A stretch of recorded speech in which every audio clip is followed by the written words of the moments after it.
8 часот и 41 минута, време е за последниот разговор во денешното издание на Македонија наутро. Знаете дека е редовна рубрика секоја среда, зборуваме за новините од Агенцијата за катастар на недвижности и сето она што како услуга вие може да го добиете од неа. Ова утро гостин во студиото 3 на Македонската телевизија ни е Арбен Керими, помошник раководител на Центарот за катастар на недвижности Скопје. Добро утро и добре ни дојдовте. Добро утро до вас, добро утро до гледачите на вашата емисија. Имаме многу новини, секоја среда имаме рубрика, изборуваме за тоа што е ново во Агенцијата за катастар на недвижности и така некако ќе го започнеме и денешниот разговор. Измени во Законот за приватизација на градежно земјиште, што значат тие, кои се и што ќе им значат на граѓаните? Значи, измените на Законот за приватизација на градежно земјиште се однесува за измените во пролонгирањето на роковите, бидејќи знаеме дека голем број на граѓани немале поднесено барање на време за приватизација на земјиште, за градежно земјиште и неградежно земјиште. Значи, тука владата на Република Македонија им излезе во пресред со измени во законот, во двата члена на законот и се однесува на пролонгирање на датумите. Значи, сите тие луѓе, граѓани на Република Македонија кои што немат поднесено барање на време од различни причини, може тоа да го сторат, значи, до 31 декември 2021 година. Значи, за измени за градежно земјиште на неизградено земјиште. А за измените на за неизградено земјиште се однесува до 31.12.2022 година, значи по службена должност, тие по член 30 ќе ги извршува катастарот. И ние, но и катастарот не е безгрешен. Во работата секако кој работи има право и да сгреши, се случуваат грешки во текот на процедурите, но она што ги интересира граѓаните. Како може да се исправи грешка направена од службата? Точно, прашањето ви е на место, значи и катастарот не е безгрешен, значи и катастарот е институција каде што влијае човечкиот фактор, значи работи човечки фактор, кој што се знае човечки фактор не е безгрешен. Значи, меѓутоа, постојат можности, значи, исправка на тие катастарски грешки, технички грешки, по службена должност и по барање по пријава на барателот.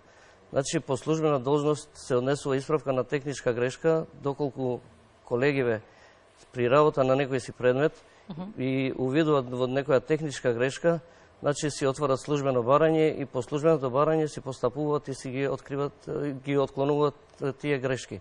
Доколку имаме пријава од барател. Значи, колегата при постапување на предметот си констатира дали е таа техничка грешка катастарска или некоја си друга грешка, значи што не зависи од катастарот. Доколку е наша грешка, значи техничка грешка е наша, ние си ги исправиме тие технички грешки без никој надоместок на трошок на граѓаните. Значи, интересот наш да исправка на технички грешки е за да имаме по-чиста база, значи, на податоци. Така да. И е во интерес наш, исто и на граѓаните. Апсолутно, да.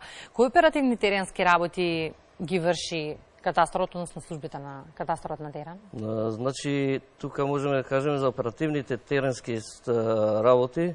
Значи, пошто имаме закон за приватна пракса, веќе функционира и приватни геодетски фирми, катастарот има можност и работа во оперативна теренска работа само со одлука на влада на Република Македонија, за земјиште на Република Македонија и за некои технички грешки кои што ги спомнавме претходно, значи за исправка на тие доколку има потреба на терен да се прави увид. Значи, иначе другото е закон за приватна пракса и приватните геодетски фирми си ги вршат оперативните теренски работи. Агенцијата за катастар на недвижности, односно еве центарот за кој што говориме ова утро и надлежностите кои што ги има тој, е една од ретките институции каде што нема повеќе редици и некако се завршува во рекорден рок. На што се должи тоа? Каква реорганизација е во прашање? Значи, точно, последно време немаме редици во катастарот. Значи, тоа се должи на работата по електронски систем, значи ЕКАТ системот кој што го применуваме во агенцијата.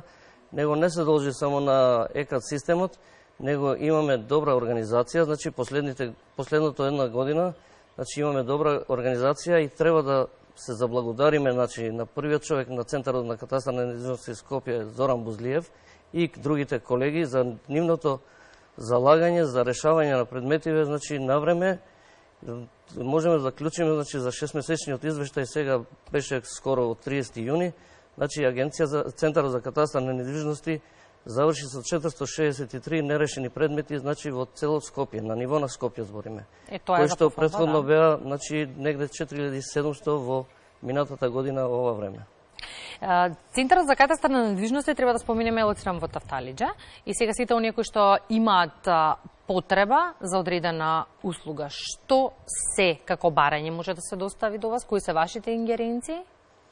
Значи, секоја странка може да си поднесе барање, значи во шалтерите кај нас може да си поднесат барање за взимање податоци од геоинформациониот систем, другите барања за промени, за хипотеки, за пишување, бришење на хипотеки, си ги поднесуваат нотарите и професионалните корисници.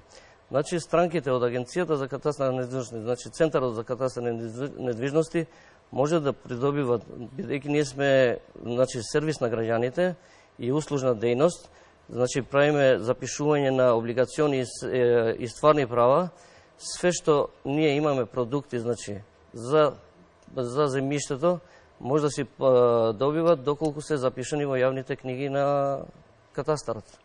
Кој е работното време на Центарот за катастар на недвижности за сите оние кои што имаат потреба од услуга? Значи, работното време на Центар за катастар на недвижности за оперативниот дел кој што колегите работат на предмети е клизно работно време од 7:30 до 8:30 и 15:30 до 16:30. Него шалтерите работат, значи, двосменско, значи, од 7:30 до 8 на вечер. Така.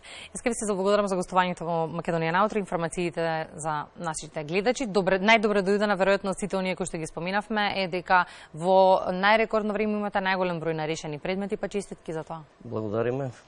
Останете на првиот канал на Македонската телевизија, 8 часот и 48 минути во продолжение музичка номера.